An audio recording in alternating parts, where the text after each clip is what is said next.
Queridos irmãos, vamos abrir nossas Bíblias no livro de Apocalipse, capítulo 14, então.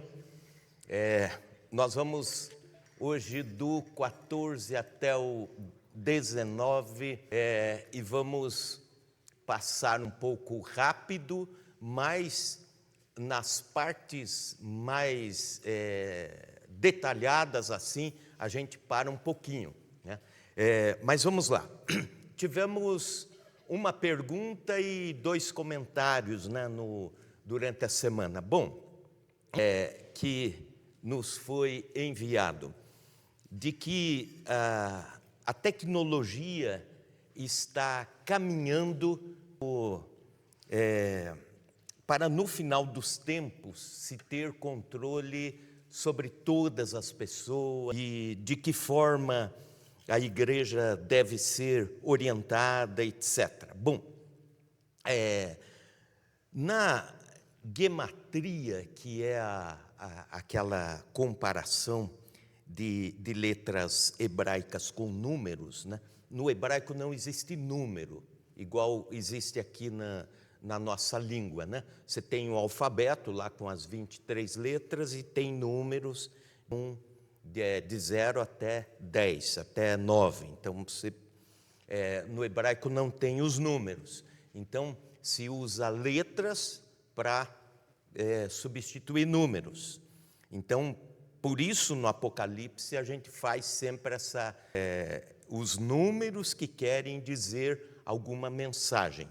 E nesse estudo, o número 666 acaba virando www, né, que é a introdução da internet. Então, alguns arriscam dizer assim, né, a internet vai se tornar um instrumento tão potente que, assim, nada vai ser feito sem ela. Né? Hoje, né, a gente já faz tudo, né? Sistema de banco, comunicação, WhatsApp, é tudo via internet. Agora ela pode ser usada para o bem e pode ser usada para o mal. Só que o sistema do anticristo, né, a besta, vai comandar e induzir pessoas ao mal. Qualquer instrumento de tecnologia pode ser usado para o mal, né? Então, não precisam ficar assim preocupados de não usar a internet, usar ou não usar chip, usar ou não usar um cartão de banco. Porque eu vou dizer isso para os irmãos. Primeiramente, quando os tempos apertarem, os crentes vão ter discernimento de Deus, do que vão precisar fazer. Nós, os crentes, vamos saber da parte de Deus o que fazer. Porque o próprio Jesus disse que nos últimos tempos teriam tantos falsos profetas, operando tantos sinais e tal, que se possível fora, enganaria até os escolhidos. Então, quando diz que se possível fora, é a ideia de que não é possível, né? Então, nós que estamos selados, não teremos a marca da besta. Então, não esqueçam do domingo passado, o que é marca e o que é selo, né? Nós, cristãos, estamos selados, tá? Então, teremos discernimento de Deus. Então, os 2 comentários aqui já estão feitos. Uma pergunta: se, mediante tudo que estamos vendo, dos apertos pelos quais a igreja, o povo de Deus, irá passar, inclusive perseguição, e já estamos nesse tempo, aqui no Brasil não, mas em muitos lugares sim,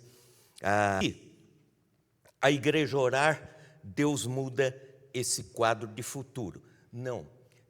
Os propósitos de Deus são decretos, eles não mudam, mas Deus nos dá força para aguentar firme quando precisarmos, né?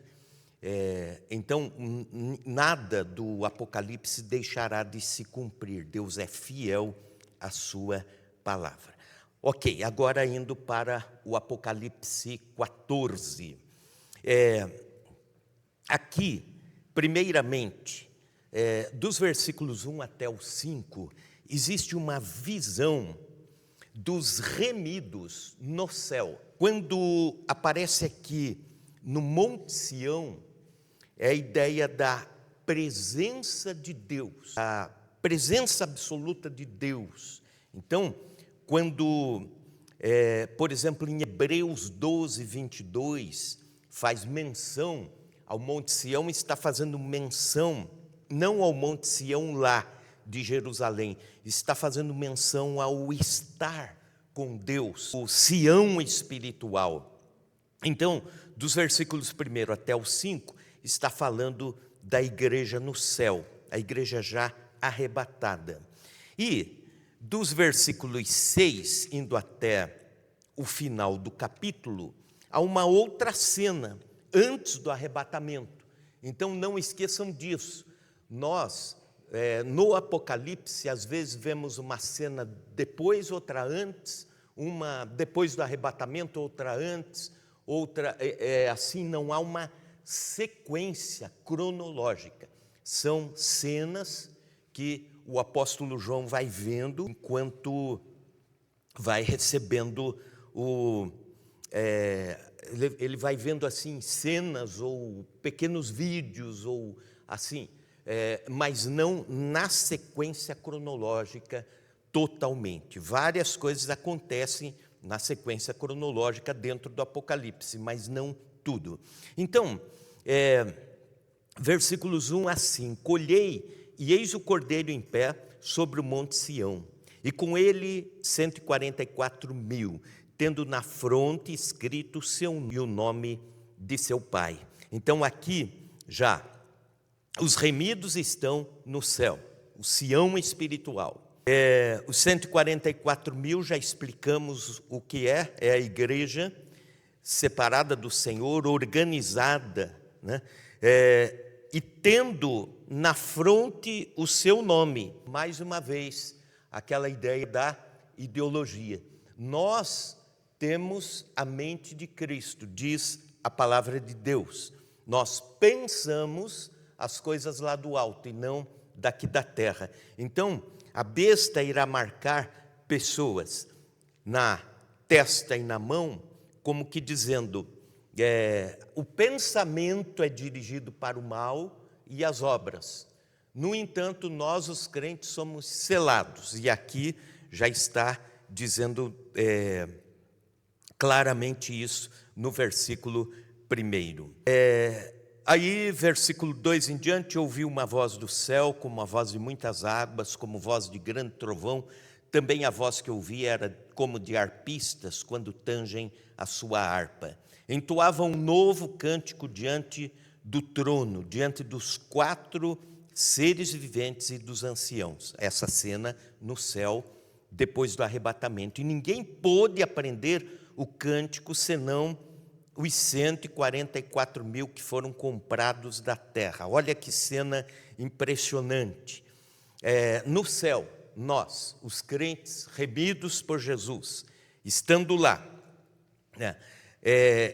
vozes de bilhões de pessoas e arpistas, quer dizer, instrumentos adorando a Deus no céu e também vozes. Mas olha que coisa interessante essa palavra aqui. E ninguém pôde aprender o cântico, senão os 144.000 que foram comprados da terra. Por quê? E qual o cântico que está sendo cantado aqui? Abra sua Bíblia em Êxodo 15. É o cântico vai ser cantado no céu pela eternidade.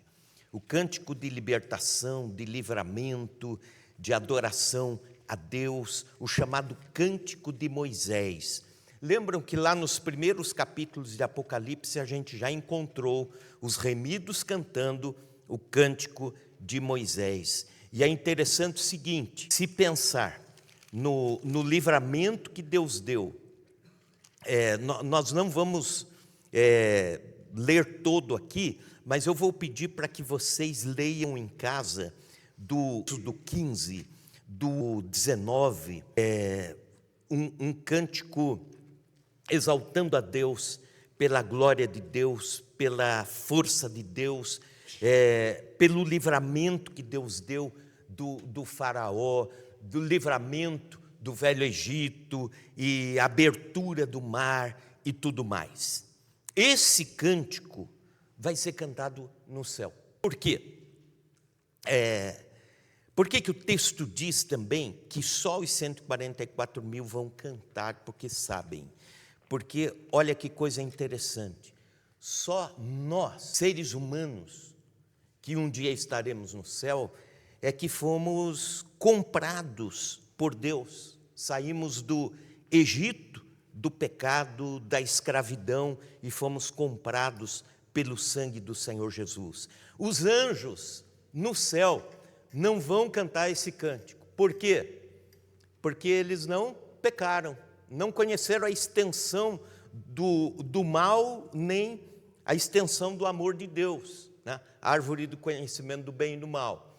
Então, nós que provamos o pecado, a velha vida sem Deus, e fomos resgatados pelo amor de Deus, e o texto diz, fomos comprados da terra, quer dizer, Deus nos comprou com o sangue de Cristo. Estaremos nos céus e seremos os únicos lá a cantar o cântico de salvação. Olha que coisa impressionante, né? Os serafins, os querubins, os anjos não vão cantar esse cântico, porque o texto diz, eles não passaram pelo que nós passamos. Olha que coisa impressionante. Durante a eternidade estaremos celebrando a salvação também. Glória a Deus. Versículos 4 e 5 são estes os que não se macularam com mulheres, porque são castos. São eles, falando dos 144 mil seguidores do Cordeiro, por onde quer que vá. São os que foram redimidos dentre os homens, novamente, ali em cima, comprados, agora redimidos, a ideia do comprar duas vezes. Uma vez somos de Deus pela criação, segunda vez somos de Deus pela obra do Calvário, primícias para Deus e para o Cordeiro, e não se achou mentira na sua boca, não tem mácula. Aqui está falando da pureza espiritual da igreja. Apesar de que no passado alguns interpretaram literalmente esse texto até para defender o clero celibatário entre padres, etc., dizendo que são castos, não se macularam ou não se contaminaram com mulheres. Não é o desprezo ao casamento, mas é uma situação de dizer o seguinte: a igreja de Cristo é pura espiritualmente e não se contaminou com a prostituição espiritual a que foi tentada antes do arrebatamento. Daqui a pouco nós já vamos ver sobre as tentações da grande Babilônia. Então, os principais comentaristas bíblicos dizem que está falando de pureza espiritual. Agora, a cena do céu, João está olhando o céu. De repente, ele olha a terra nos últimos dias antes do arrebatamento. E aí, do versículo 6, os anjos e as suas advertências. 4 anjos e 4 palavras. Nós já vimos que o número 4 significa a totalidade do planeta, os 4 ventos da terra, os 4 pontos cardeais. E aqui nós vemos as 4 vozes, a ideia de um mundo inteiro, todas as culturas, sendo avisados antes da volta de Jesus a respeito do que vai acontecer. A ideia é assim, como se nos últimos dias os 4 anjos saem para avisar com 4 vozes a terra toda de que há uma última chance ao ser humano de arrependimento. Então, vamos lá. Primeira voz. Vi um outro anjo voando pelo meio do céu, tendo um evangelho eterno para pregar. O movimento da igreja, o movimento missionário. Deus levando o evangelho para toda a terra. aos que se assentam sobre a terra, e cada nação, tribo e língua e povo, dizendo em grande voz: temei a Deus e dai-lhe glória, pois é chegada a hora do seu juízo, e adorai aquele que fez o céu, a terra, o mar e as fontes de águas.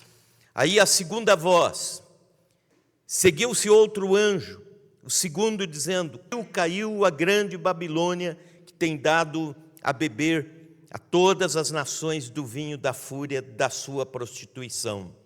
Aqui, o anjo anunciando o que é a falsa religião. Anjo trazendo discernimento à terra, dizendo assim: acordem, analisem. E terceira voz, versículo 9: seguiu-se outro anjo, terceiro, dizendo em grande voz: se alguém adora a besta, a sua imagem, recebe a sua marca na fronte ou sobre a mão, também esse beberá do vinho da cólera de Deus, preparado sem mistura do cálice da sua ira, e será atormentado com fogo e enxofre diante dos santos anjos, na presença do Cordeiro. A fumaça do seu tormento sobe pelo século dos séculos, e não tem descanso algum, nem de dia nem de noite, os adoradores da besta e da sua imagem, e quem quer que receba a marca do seu nome. Aqui está a perseverança dos santos, os que guardam os mandamentos de Deus e a fé em Jesus.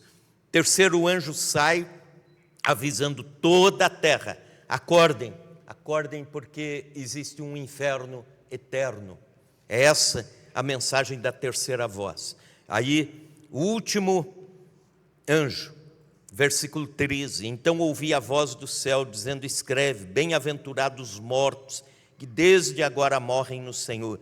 Sim, diz o Espírito, para que descansem das suas fadigas, pois as suas obras os acompanham. Então, essas vozes que a gente está vendo aqui são vozes como que dizendo: acordem, analisem e arrependam-se. Esse é o resumo das 4 vozes dos anjos.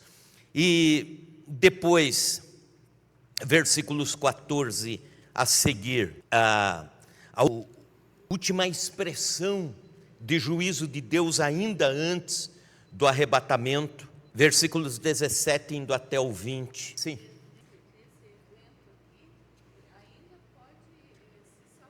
Pode, porque está falando de antes do arrebatamento, o que a terra está sendo avisada. Apesar de que na outra visão, chamada pré-milenista, existe a ideia de que tudo isso está acontecendo depois do arrebatamento.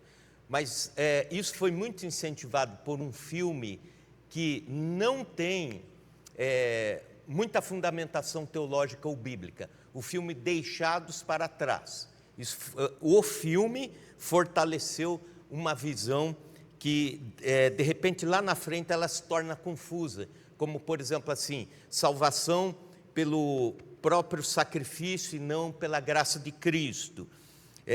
Um milênio onde pessoas de corpo glorificado vivem com pessoas pecadoras, etc., como destrinchar tudo isso. Então, a melhor visão que nós temos de interpretação para o Apocalipse é chamada amilenista, no seguinte sentido, de que as cenas não estão em cronologia. Então, tudo isso, as vozes e os anjos antes do arrebatamento, e Deus avisando a terra a última vez. Vamos adiante, então. A última vindima, quer dizer, há uma ceifa, e depois da ceifa ainda uma foice, juntando o que sobrou da grande ceifa. A ideia ainda de que Deus está dando últimas chances para uma colheita, para pessoas serem salvas, serem alcançadas por Jesus. Capítulo 15 em diante, nós vamos estudar as taças do Apocalipse. Mediante as 7 taças da ira de Deus, os ímpios dirão que é a mãe natureza que se revoltou. Já ouviu esse termo em algum lugar? Você olha assim, uma inundação e diz, a mãe natureza está se vingando. Você olha um incêndio e diz, a natureza está... o mundo interpreta só por esse lado, mas quando olhamos o capítulo 15, nós vamos ver de que a própria natureza geme e chora mediante o juízo de Deus sobre o ser humano.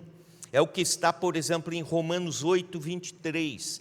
Vamos ver aqui, Romanos 8, 23, diz assim, a palavra de Deus. E não somente ela, mas também nós, que temos as primícias do Espírito, igualmente gememos em nosso íntimo, aguardando a adoção de filhos, a redenção do nosso corpo. Isso está falando do versículo 22, a natureza, a criação, porque sabemos que toda a criação, a um só tempo, geme e suporta angústias até agora. Se Paulo estava falando isso há quase 2000 anos atrás, a natureza já gemia por causa do pecado, da ambição do ser humano, por causa da destruição em alta escala, por causa a própria natureza sentindo o pecado do ser humano. Imagine hoje. Então, quando olhamos algumas cenas da natureza, nós, os cristãos, sabemos que não é apenas a mãe natureza. Então, é sobre isso que as 7 taças estão falando. Não esqueçam, os 7 selos simbolizaram os decretos de Deus ao longo da história.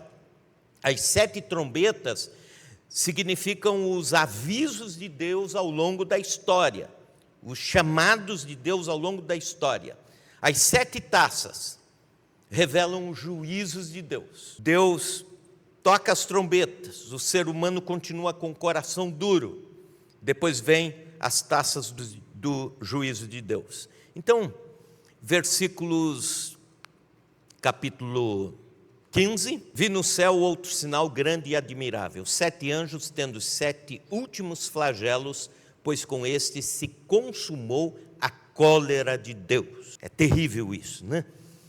Vi como que um mar de vidro mesclado de fogo, os vencedores da besta, da sua imagem e do número do seu nome, que se acham em pé no mar de vidro, tendo harpas de Deus. Entoavam o cântico de Moisés, servo de Deus, e o cântico do Cordeiro, dizendo, grande e admiráveis são as tuas obras. Depois você vê o cântico inteiro no Êxodo 15, mas aqui apenas um resumo, como se João estivesse dizendo, eu vou dar um resumo do cântico de Moisés.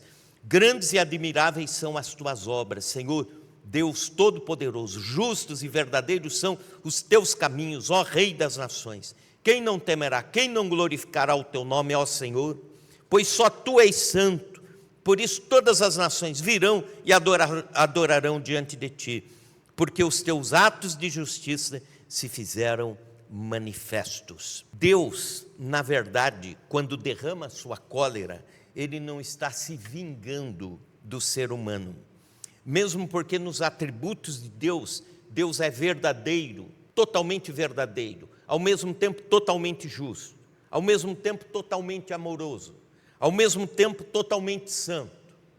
Então, quando o ser humano olha para si com certo vitimismo, tenta acusar Deus, dizendo, mas Deus é injusto de derramar as taças da sua ira sobre a humanidade. Mas não, começa-se com o cântico de Moisés para dizer que Deus é justo, que Deus tem obras justas e admiráveis. Qual será o conteúdo do julgamento de Deus? Como será isso? Deus tirará as fontes de segurança dos homens, Deus julgará a trindade do mal e Deus julgará o orgulho dos ímpios. Então, o julgamento de Deus sobre as fontes de segurança dos homens, capítulo 16, versículos 2 indo até o 9.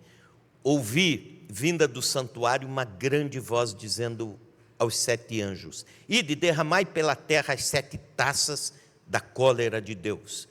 Saiu, pois, o primeiro anjo e derramou a taça sobre a terra, e os homens portadores da marca da besta e adoradores da sua imagem sobrevieram úlceras malignas e perniciosas. Então, a saúde do ser humano sendo tocada. Mas ele coloca aqui, de que foram tocadas as pessoas na sua saúde, não a totalidade, não os crentes, por exemplo, mas de alguma forma apenas os que tinham a marca da besta, isto é, aqueles que estão alinhados com o sistema do mal, aqueles que estão alinhados com o anticristo, suas ideologias e assim por diante. O segundo flagelo derramou a sua taça no mar. Este se tornou em sangue como de morto, e morreu todo ser vivente que havia no mar. O mar já está morrendo. Se vocês verem as reportagens, né? Se não me engano, do dia 17, se não me engano, do dia 10 de agosto de 2007, a comunidade científica chegou à seguinte conclusão: dessa data em diante, o mar já não se recompõe na mesma velocidade em que ele é explorado ou poluído.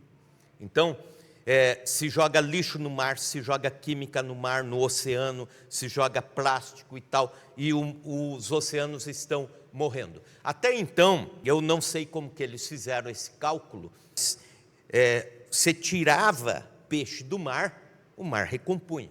Tirava 1 tonelada de peixe, ia lá, dali uma semana tinha mais 1 tonelada, multiplicava. Agora, dessa data que eu falei a seguir, se tira do mar e ele não se recompõe na mesma velocidade. Então, o segundo flagelo. Outra coisa também, né, alguns experimentos atômicos são feitos em oceanos, né? Isso naturalmente está tirando a vida do mar. Navios que afundam, deixando química, óleo e assim por diante, né? Então, de alguma forma, o mar já está morrendo, mas não se assustem se algo a mais ainda acontecer nos oceanos. Quando acontecer, você vai olhar e dizer: é o segundo flagelo, né? Alguma coisa que de repente apresse essa destruição do mar. Terceiro flagelo: derramou o terceiro a sua taça nos rios, nas fontes das águas, e se tornaram mais ou menos como foi lá nas pragas do Egito. Então ouvi o anjo das águas dizendo: tu és o que eras, o santo, pois julgaste estas coisas. Porquanto derramaram sangue dos santos e dos profetas, também sangue lhes tem dado a beber, são dignos disso.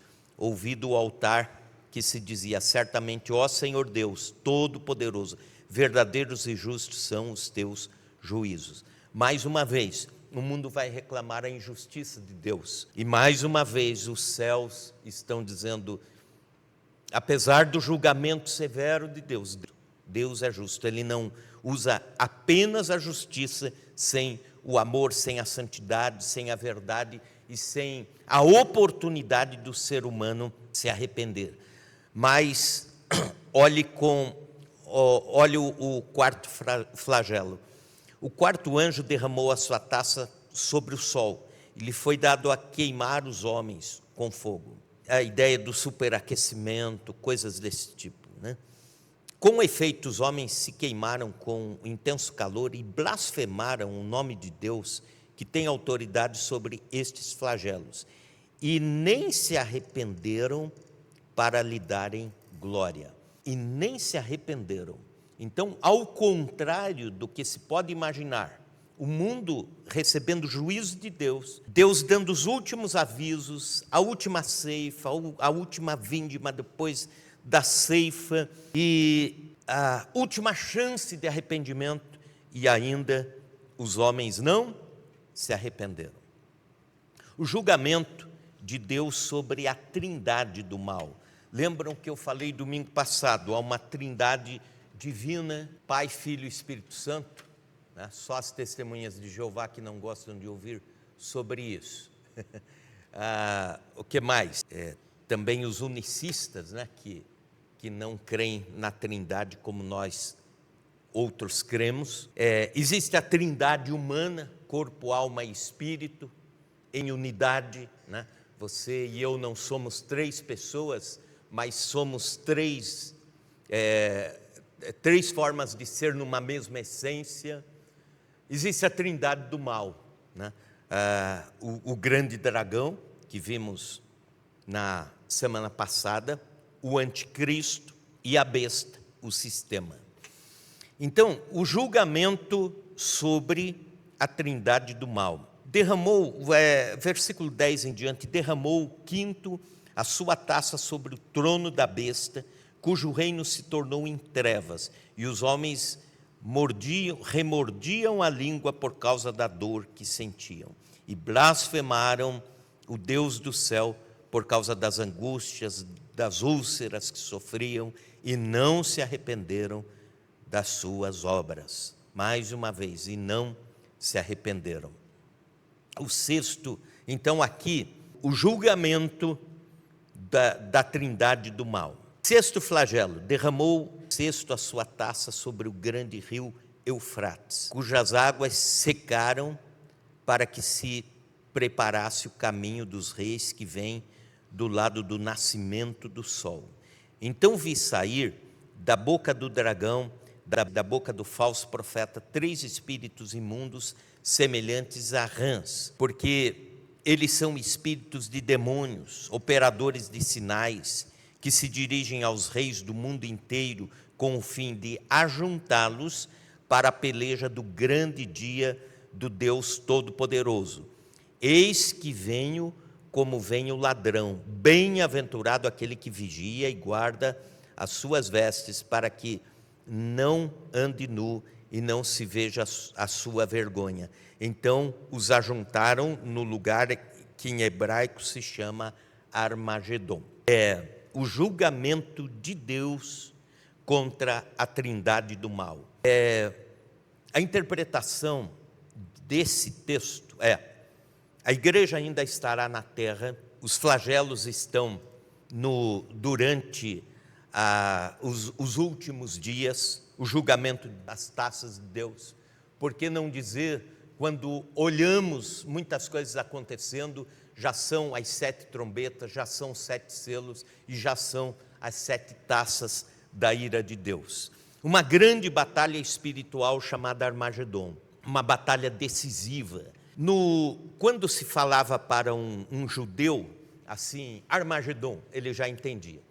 O termo não como se diz, literal, uma batalha de exércitos dentro do Vale do Armagedon, né? Não é essa batalha, porque o Vale do Armagedon é pequeno, não caberia nenhum exército lá dentro. Imagine todos os reis da terra e os exércitos não. As guerras hoje são teleguiadas e drones e tecnologia e tudo mais. Aliás, a China está produzindo um exército totalmente eletrônico, né? De robôs soldados. Então, você vai para a guerra com aproximadamente 200 milhões de soldados, todos eles robôs, né? Se atirar num robô, não se perdeu uma vida. Olha que coisa diabólica isso, né? É impressionante, uma guerra assim, de robôs. Então, mas, isso falando de guerras físicas. Quando se falava para um judeu assim, ou para os primeiros cristãos, aqueles que tinham conhecimento da linguagem do simbolismo dos judeus, falava assim, Armagedon. Ele já sabia o que era. Batalha decisiva, o momento decisivo. É o símbolo de todas as batalhas. Todas as batalhas pelo tudo ou nada que aconteceram nos tempos antigos aconteciam nesse vale. Então, o vale ficou apelidado de, assim, na nossa linguagem mais brasileira, o vale do tudo ou nada, o vale da decisão. Então, vai chegar um momento de decisão onde Satanás, o dragão, o anticristo e a besta serão julgados e serão destruídos por Deus dentro dessa perspectiva ainda do pré-arrebatamento da igreja. O julgamento de Deus sobre o orgulho dos ímpios. Versículo 17 em diante. Então derramou o sétimo anjo a sua taça pelo ar, e saiu grande voz do santuário do lado do trono, dizendo: feito está. E sobrevieram relâmpagos, vozes e trovões, e ocorreu grande terremoto, como nunca houve igual, desde que há gente sobre a terra. E tal foi o terremoto forte e grande. E a grande cidade se dividiu em 3 partes, e caíram as cidades das nações. E lembrou-se Deus da grande Babilônia para dar-lhe o cálice do vinho do furor da sua ira. Todas as ilhas fugiram, os montes não foram achados. Também desabou do céu sobre os homens grande saraivada, com pedras que pesavam cerca de 1 talento. E por causa do flagelo da chuva de pedras, os homens blasfemaram de Deus, porquanto o seu flagelo era sobremodo grande. Quando Deus quando Deus opera as 10 pragas sobre o Egito, Ele está dizendo que Ele é maior do que todos os deuses do Egito, e está dando alertas para o Egito e para o faraó para libertarem o seu povo, o povo de Deus. No entanto, o faraó se endurece mais ainda. E aqui no Apocalipse acontecem coisas semelhantes, como os rios se tornando em sangue, a escuridão da noite, saraivada, úlceras. As pragas se repetem. É como que o Êxodo, dizendo assim: um dia o mundo verá uma escravidão maior do que essa, um julgamento maior do que esse acontecendo no final. Então, mais uma vez, aqueles que conheciam a história de Israel sabiam, isso vai ser terrível demais, né? É Deus julgando todos os demais deuses e todos os homens que se prostraram diante dos deuses. Então, o texto fala de grande terremoto, cidades destruídas, saraivada e assim por diante. Isso pode ser interpretado literalmente, ou pode ser também simbólico. De qualquer forma, estaria dentro da interpretação de que os dias se espremem e o julgamento de Deus será intenso. As 7 taças, quer dizer, 7, o número completo, o completo do julgamento de Deus sobre a face da terra. Agora, do capítulo 17, só indo aqui pelo que nós colocamos, pontinho 3 ali, as causas do julgamento de Deus. Por que Deus julgará? Por que Deus julgará? Será que Deus não tem amor, né, para dar, ao invés de apenas julgamento e ira? É o que alguns teólogos da chamada teologia liberal progressista pensam, né, de que Deus, no seu amor, só tem acolhida, nunca tem justiça, nunca tem julgamento, e assim por diante. Há 3 razões principais pelas quais Deus julgará o mundo: por causa da idolatria dos homens, capítulo 16, versículo 2, por causa da imoralidade dos homens, versículo 19, e por causa da impenitência, capítulo 16, não fomos por 17 ainda, e por causa da impenitência dos homens, o não arrependimento. Agora o capítulo 17, e podemos, irmãos, fazer um intervalo e voltar, porque agora nós vamos estudar quem é a grande Babilônia do Apocalipse e o julgamento de Deus sobre a grande Babilônia. Na Bíblia Sagrada, olhando os próximos 3 capítulos aqui, a gente vai ver uma figura chamada Babilônia, que tem vários significados. Por exemplo, ela é chamada de prostituta, quer dizer, aquela que foi chamada por Deus para ser esposa e se desviou dos caminhos de Deus. Também, na Bíblia, nos capítulos a seguir, diz que ela está assentada sobre montes. Isso dá a ideia de governo. E sobre muitas águas, que são os povos e nações. A turbulência do mar de nações, que nós vimos há 2 domingos atrás essa interpretação. Então, a grande Babilônia, nessa reta final da existência desse tempo que nós estamos vivendo, vai haver o julgamento de Deus sobre a grande Babilônia. Mas aí nós vamos ver o que é a grande Babilônia, né? Há 5 inimigos apresentados no livro que precisam ser vencidos.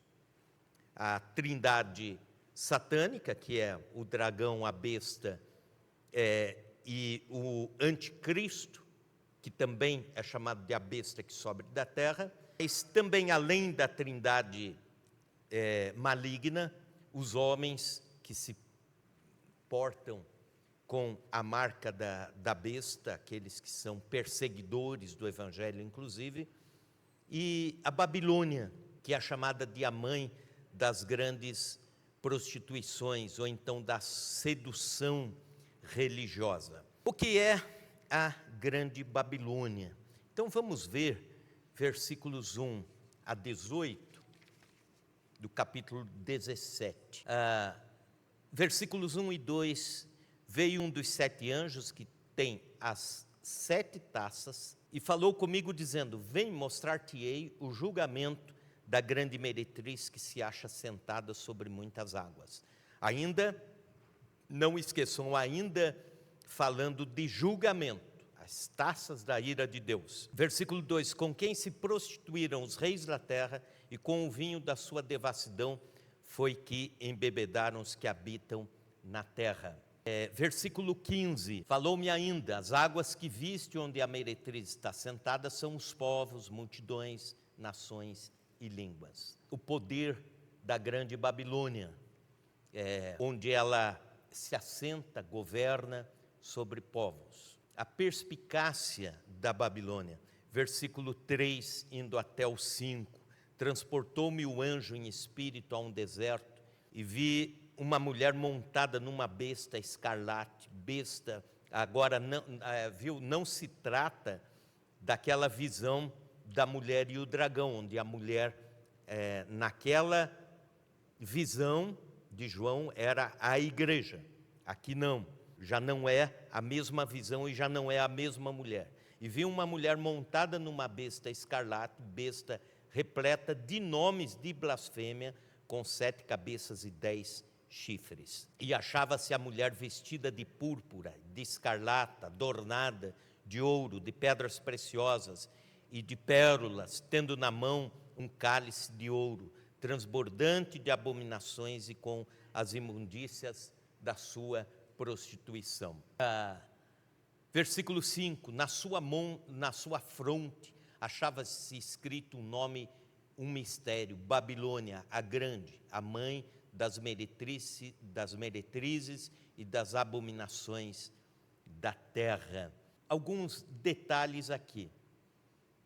A Babilônia não age sozinha, ela age com o anticristo, com a besta, montado sobre a besta, age com poder político, por exemplo, o governo das nações, o estar junto com as nações, A Babilônia é sutil, né?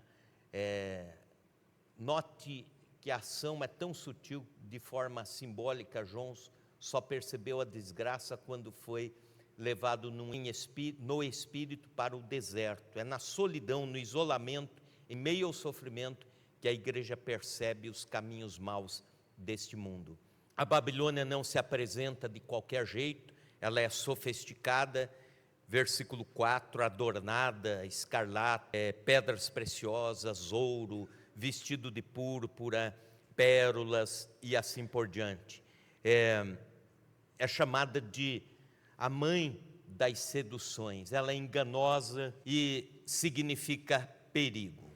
Então, a melhor interpretação para a Babilônia seria um sistema religioso, a religião, como religiosidade. Escute isso. A verdadeira, a palavra religião é uma palavra boa e legítima. Não tem nada de errado em dizer eu pertenço a uma religião ou eu sou religioso. Por quê? O significado de religião é a religação do ser humano com Deus, e na verdadeira religião, Deus ligando o homem, através de Cristo, da graça, partindo de Deus. O que é a religiosidade? É o ser humano tentando chegar até Deus com os seus ritos, com o seu pensamento, com a sua ideologia, e nunca vai chegar. Então, quando se pensa assim, Babilônia, pense nas primeiras letras, Babel. Não esqueçam disso, né? No mesmo lugar lá, Rio Tigre e Eufrates, era o lugar onde estava o Jardim do Éden. Depois, a Torre de Babel, no mesmo lugar. O homem tentando ser Deus. No Éden, o homem tentando ser humano, Adão e Eva tentando ser igual a Deus. Deus julgou esta religiosidade. Na Torre de Babel, vamos chegar até o céu. Deus julgou isso e não chegar até o céu.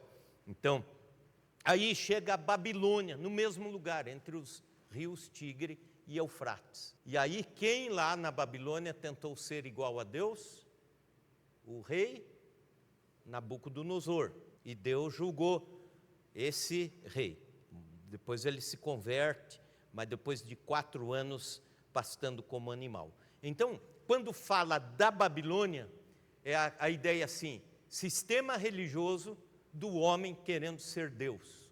Então, uma mistura de religião com tentativa de espiritualidade, com tentativa de ser Deus. A grande Babilônia, por exemplo, penso em várias coisas aqui. Por exemplo, a Igreja Católica Romana. Mas a Igreja Católica Romana não é somente uma igreja. O Vaticano é um Estado também. E o Papa ao mesmo tempo, líder religioso, e ele também tem funções de chefe de Estado, com relação ao Vaticano. Então, essa mistura de religião e poder político, dá-se a ideia de religião sendo usada para domínio, para poder. Se vocês tiverem curiosidade em conhecer um pouco mais sobre tudo isso, assistam alguns vídeos, só que aí você tem que cuidar com isso, onde for, qual a fonte você vai buscar. Mas tem a chamada teologia do domínio. Assistam sobre isso. A ideia assim de que nós não fomos chamados por Deus para, assim, dialogar com o mundo a partir do poder do mundo. O sal da terra e a luz do mundo faz a diferença no mundo, em qualquer lugar. Existem cristãos no poder público, na política, na educação, nas artes, existem cristãos e precisam estar cristãos em vários lugares. Mas nós não precisamos das negociações obscuras do poder para termos a nossa legitimidade. O anseio nosso como igreja não deve ser o poder do mundo. Essa é uma sedução da Babilônia. Por exemplo, citei a Igreja Católica Romana, deixa eu citar outra religião. O islamismo é outro exemplo disso, essa mistura de poder com religião, poder público, governo com religião.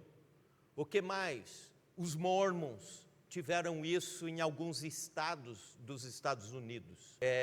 A ascensão religiosa e a seguir a ascensão de poder e a corrupção. E a ideia, irmãos, é de que essa mistura de poder, essa sede, essa ambição de poder, usando a religião, e no caso já não religião, religiosidade, e isso não basta dizer que se refere à Grande Babilônia apenas a uma igreja ou apenas a uma religião, não, mas é todo esse sistema religioso que se une ao poder, que se submete ao poder dos homens, ou que gera ambições de poder, etc.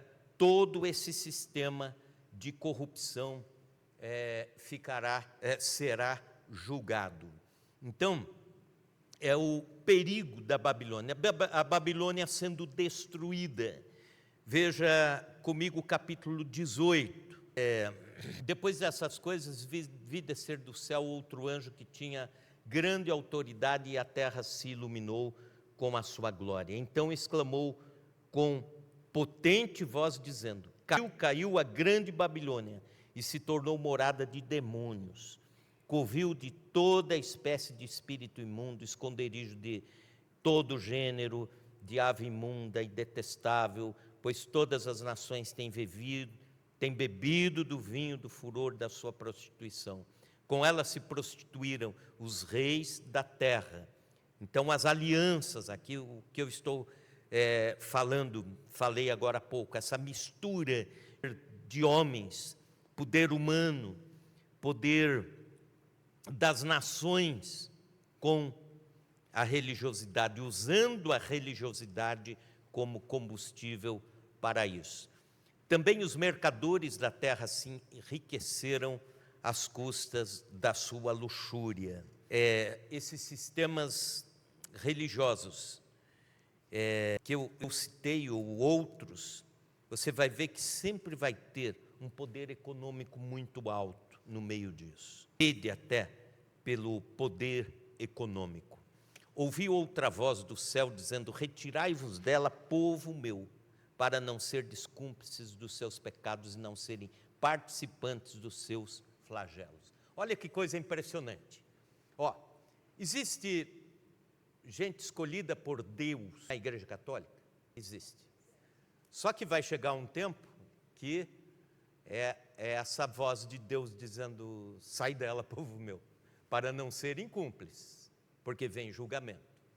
Existe gente de Deus lá entre os mormons, testemunhas de Jeová? Existe. Mas a palavra de Deus vai, por último, sai dela, povo meu. Né? Existe gente boa em religiões falsas e até gente escolhida por Deus? Existe. Mas Apocalipse 18, sai dela, povo meu. E eu fico imaginando aqui o seguinte, de que se você pensar em religião a partir de sistemas, a partir de... o mundo vai sendo espremido, os salvos vão sendo espremidos. Porque eu penso assim, que quando chega de perseguição, momentos de advertência de Deus, momentos de a tua proximidade maior, a tua linha de busca de Deus vai ser assim, aquele sentimento de buscar a Deus intensamente. E aí, se você vê, por exemplo, um crente religioso que está numa boa igreja, uma igreja abençoada, mas ele pode estar também dentro de uma igreja legítima, abençoada, mas com o espírito de Babilônia, transformando isso em religiosidade. Pastores, ou sei lá, obreiros da igreja. Então, essa divisão, Deus julgando a religiosidade. Então, a chamada de Deus para nós no capítulo 18 é ter o nosso coração voltado para Deus, para a graça de Deus, a verdadeira religião, a busca a Deus, sem corrupções, sem misturar com e a prostituição aqui. Uma das interpretações muito boas que se tem é que a comunhão com Deus, a religião, ou grande parte das religiões nasceram bem. Como citei, a Igreja Católica nasceu bem. Ela foi se corrompendo ao longo do tempo, a tal ponto de dizer, corrompeu-se tudo. Igual o povo de Israel no passado, né? Deus vinha, dava o livramento, havia um avivamento, agora vamos andar na presença de Deus. 50 anos depois, estavam se corrompendo com os deuses desse mundo, com os deuses pagãos, com os povos pagãos, e aí Deus precisava julgar novamente. Então, é essa a mensagem do capítulo 18 de Apocalipse. Indo do versículo 1 até o 24, a Babilônia será destruída. Deus dará a chance de pessoas ainda escaparem desse sistema religioso, abrirem os olhos, sendo orientados e tendo discernimento pela palavra de Deus, através da palavra de Deus. Versículos 9 e 10, a destruição dos monarcas, dos governantes da Babilônia. Ora, chorarão e se lamentarão sobre ela os reis da terra, que com ela se prostituíram e viveram a luxúria, quando virem a fumaceira do seu incêndio. E conservando-se de longe, pelo medo do seu tormento, dizem: ai, ai, tu grande cidade, Babilônia, tu poderosa cidade, pois em uma só hora chegou o teu juízo. Versículos 11 a 17, os materialistas, os mercadores serão julgados também, destruídos. E sobre ela choram e pranteiam os mercadores da terra, porque já ninguém compra a sua mercadoria, mercadoria de ouro, de prata, de pedras preciosas, de pérolas, de linho finíssimo, de púrpura, de seda, de escarlata, toda espécie de madeira odorífera, todo gênero de objeto, de marfim, toda qualidade de móvel, de madeira preciosíssima, de bronze, de ferro, de mármore e canela de cheiro, especiarias, incenso, unguento, bálsamo, vinho, azeite, flor de farinha, trigo, gado, ovelhas, cavalos, carros, de escravos e até almas humanas, o fruto sazonado que a tua alma tanto apeteceu, se apartou de ti e ti se extinguiu tudo que é delicado e esplêndido, e nunca, jamais serão achados mercadores destas coisas, que por meio delas se enriqueceram, conservar-se-ão de longe pelo medo do tormento, chorando e pranteando, dizendo: ai, ai da grande cidade, que estava vestido de linho finíssimo, de púrpura e de escarlata, adornada de ouro e de pedras preciosas e de pérolas, porque em uma só hora ficou devastada tamanha riqueza, e todo piloto e todo que navega livremente, e marinheiros e quantos labutam no mar, conservam-se de longe. Uma das coisas que esses poderes religiosos têm é a busca ambiciosa por riqueza e dinheiro. A ideia é assim: quanto igreja maior ela tem que ser rica, quanto mais poder tiver de mídia, de aquisição, de patrimônio, mais força temos. A Bíblia diz que nos últimos dias isso será julgado.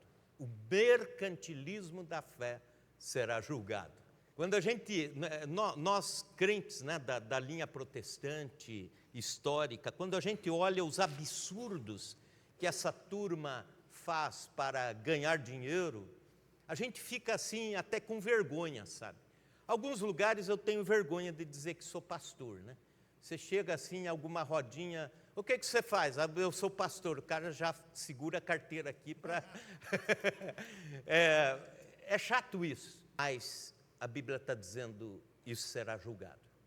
Esse mercantilismo religioso do enriquecimento, do abuso financeiro, etc., será julgado. Os versículos que nós lemos do 11 ao 17. E não estou falando apenas dentre nós os evangélicos, estou falando, volto a falar, de várias linhas religiosas onde o poder, a ambição, o dinheiro se torna o combustível para a proclamação do sistema religioso, o aliançamento ao poder humano se torna combustível, mas isso será julgado, os mercadores de Babilônia. Versículos...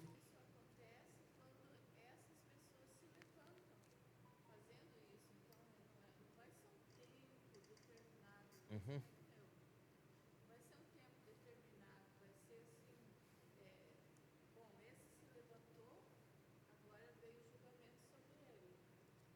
Uhum. Pode ser, se a gente pensar justamente nessa linha dos acontecimentos irem acontecendo e se avolumando até o fim, mas é fato, antes da volta de Jesus, o mundo já terá olhado e julgado, e já terá analisado e já vai haver o discernimento. Então, a queda da grande Babilônia.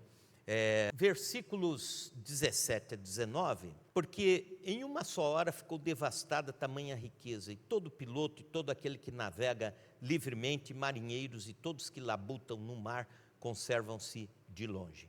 Então, vendo a fumaceira do seu incêndio, gritavam: que cidade se compara à grande cidade? Lançaram pó sobre a cabeça e chorando prantearam, gritavam: ai, ai da grande cidade, a qual se enriqueceram todos que possuíram navios no mar, às custas da sua opulência, porque em uma só hora foi devastada.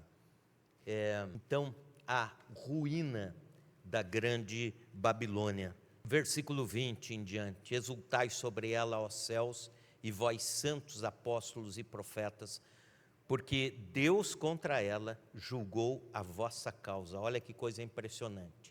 Os verdadeiros de Deus aguardam o julgamento da grande Babilônia. E aí chega um dia que Deus diz: viu, ficou tranquilo, já julguei a grande Babilônia. E isso me faz pensar em duas igrejas do Apocalipse. Laodiceia, que dizia assim: rica sou e de nada tenho falta. Porém, Deus diz a ela: porém tu não sabes que é pobre, cego e nu, te aconselho que de mim compres ouro provado no fogo para que te enriqueças e vestidos brancos para que te vistas e cubras a tua nudez. Então, a Laodiceia era a igreja mais rica. E Deus diz assim: para mim a tua riqueza não interessa, né? Te aconselho que compre de mim o que eu tenho a te vender. E aí, para a igreja mais pobre, a igreja de Esmirna, que não tinha riqueza nenhuma, os crentes eram os mais humildes e mais perseguidos, tinham perdido tudo por causa da perseguição do Império Romano. Deus diz: para mim tu és rica. Então, por aí a gente entende também o sistema da grande Babilônia. Versículos 1 até 24, a ruína completa e definitiva da grande Babilônia. E versículo 20, falei, sobre Deus mostrando aos verdadeiros profetas, ao povo de Deus, que a justiça foi feita sobre os sistemas religiosos falsos e sedutores. E versículo 24, e nela se achou sangue de profetas, de santos e de todos que foram mortos sobre a terra. O sistema religioso mata. A Inquisição foi obra de uma igreja e matou tanta gente, né? Os muçulmanos explodem bombas em nome da fé deles e dizendo que foi Deus que mandou. Então, tudo isso da grande Babilônia será julgado. As advertências de Deus. Seria como se Deus estivesse resumindo os capítulos 14, aliás, falando da grande Babilônia, 17 indo até o 19. Seja sábio e não se engane com as aparências. Siga a palavra de Deus. Tenha temor de Deus, para não ser enganado pela grande Babilônia. Saia do meio dela enquanto há tempo. Outra advertência, capítulo 18, versículo 4, porque vem juízo. Também, 19, versículo 5, veja comigo. Saiu uma voz do trono exclamando: dai louvores ao nosso Deus, todos os servos, seus servos, os que temeis, os pequenos e grandes. Então, louve a Deus, adore a Deus, porque a vida cristã, nos últimos dias, vai precisar desses 3 elementos: o discernimento para não ser enganado, o fugir do sistema religioso, aparentemente religioso, mas que leva para longe de Deus, e, por último, adorar a Deus, continuar firmado na presença de Deus. Quero encerrar com o versículo 9 do capítulo 19. Então me falou o anjo: escreve, bem-aventurado aqueles que são chamados à ceia das bodas do Cordeiro. Aleluia. Que a gente esteja realmente entre esses. Bem-aventurados e chamados à ceia, a bodas, a ceia do Cordeiro. Faltam 8 minutos. Alguém tem alguma pergunta sobre tudo isso que vimos até o momento? Essa é a penúltima aula e depois a aula que vem será sobre o juízo final, céu e inferno e lago de fogo, né? Alguma pergunta? Alguma observação? No quadro de interpretação amilenista é assim: todas essas coisas vão acontecendo e no final de tudo o arrebatamento já seguido de juízo final e céu e inferno. Então a igreja passará por tempos difíceis, ela estará presente, Deus guardando a igreja, protegendo, Deus cuidando da sua igreja nesse tempo, mas porque existe aquela visão de que o arrebatamento vai acontecer e vai ficar ainda, aí recomeça a história do povo de Israel, que Deus tinha deixado para trás, recomeça uma história diferente de salvação sem a graça, onde as pessoas poderão morrer pelo Evangelho, por não receber uma marca física da besta, e aí, por não receberem a marca, morrem e tal, e vão para o céu, e se unem aos salvos que já estão lá por causa do arrebatamento. Aí tem a batalha do Armagedon, onde desce Jesus com a igreja, os salvos que já estão no céu e tal. Essa é a visão literal, né? Ela é bastante confusa. A gente tem coisas que chegam lá na frente e não se tem. É igual aquilo que eu falei do abotoar a camisa. Mas na visão amilenista, tudo isso vai acontecendo. O Apocalipse não é uma sequência de cenas em ordem cronológica, mas culmina no arrebatamento da igreja, seguido do juízo final, céu e inferno. Então, é essa visão que nós, por via de regra, adotamos. Inclusive está no livro do pastor Hernandes Dias Lopes, o livro que é usado como referência pelos principais pastores que pregam o Apocalipse sob o ponto de vista amilenista. E volto a falar sobre o livro. Se tiver interesse, alguns irmãos já adquiriram, busca lá uma livraria que entregue pelo menor preço. Tem a estante virtual, por exemplo, que é muito legal. Você compra livros seminovos com metade do preço ou menos. O livro é Apocalipse, o futuro chegou. É o comentário assim de todo o livro de Apocalipse e nessa forma, ponto de vista amilenista. Então, o pastor Hernandes Dias Lopes é um dos escritores e pastores que adota essa visão de interpretação, de que tudo isso vai decorrendo e, de repente, no meio disso, o arrebatamento da igreja.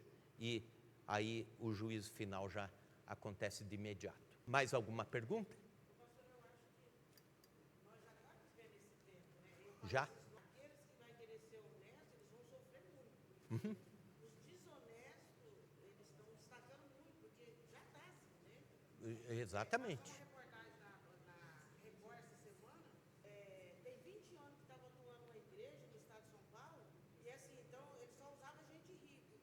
Para você ficar aqui dentro, você tem que pagar. E descobriu tanta gente ficou pobre, aí ele levava as pessoas, fazia de escravo, Poxa. e as pessoas plantavam horta, trabalhavam como escravo para eles. Uhum. Para ele, né? E era tudo fechado lá. E aí conseguiram, denunciavam, mas não conseguia. Agora conseguiu derrubar. Então ele estava atuando 20 anos, Uhum. como milionário, nas costas Poxa. dos povos que ficou lá dentro, que era rico e seu pobre. É Deus já julgando a grande Babilônia. Então está aí a sua pergunta. Deus já julgando. Isso me faz lembrar, irmãos, de um termo que vocês já ouviram. Escutem aqui, já ouviram esse termo? Traficante gospel. Já ouviram? Não? Existem igrejas nos morros do Rio de Janeiro, igrejas evangélicas, sendo mantidas pelo dinheiro do tráfico. Mas aqui no Chapadão tem igreja já. Ah, é? É um fraco, porque o Marrone conheceu uma pastora. Poxa. Ela é traficante, né? E é da Então, igreja. olha que coisa. Já tem. Uhum. As pessoas não conversam, ela está meio camuflada, né? Você viu que a sede por poder e dinheiro é tão grande que vem a corrupção. Qual é o sistema mais honesto e bíblico que nós temos para o povo de Deus se manter? É dizimar e ofertar. Pronto. Isso Deus age. Agora, quando de repente você quer fazer maluquices em nome de ter algo a mais, você corre o risco da corrupção e de se entregar ao sistema da besta. A mulher, a Babilônia montada sobre a besta, o que a gente... Misericórdia. Eu assisti uma reportagem que saiu há muitos anos atrás na TV Record. Escutem que coisa interessante. Essa reportagem, eu não sei quanto tempo faz, uns 20 e poucos anos atrás, que o repórter da Record conseguiu, assim, ele falou para os traficantes, para os bandidos: olha, eu não vou expor vocês, nós vamos diferenciar a voz na entrevista e tal, mas eu quero conhecer como que é essa relação do tráfico e da violência com o povo evangélico. Olha que coisa, eles faziam assim, tinha traficantes e bandidos com armas pesadas. Eles falaram assim: nós vamos fazer uma encenação de como é uma saída para um assalto de banco. E fizeram a encenação para o repórter filmar, né? Assim, não mostrando o rosto e tal, com as armas pesadas. Eles falaram assim: nós fazemos assim, a gente, antes de sair, dá as mãos e ora ao Pai Nosso. Aí eles desciam com carros blindados para fazer os assaltos. Daí o repórter falou assim: mas vocês não ficam com medo de perder a vida? Aí um deles falou assim: não, vamos descer, como se a gente estivesse encenando. Aí eles iam cantando um hino evangélico, aquele que assim ficou famoso na mídia, né? Entra na minha casa, entra na minha vida, indo fazer assalto no banco.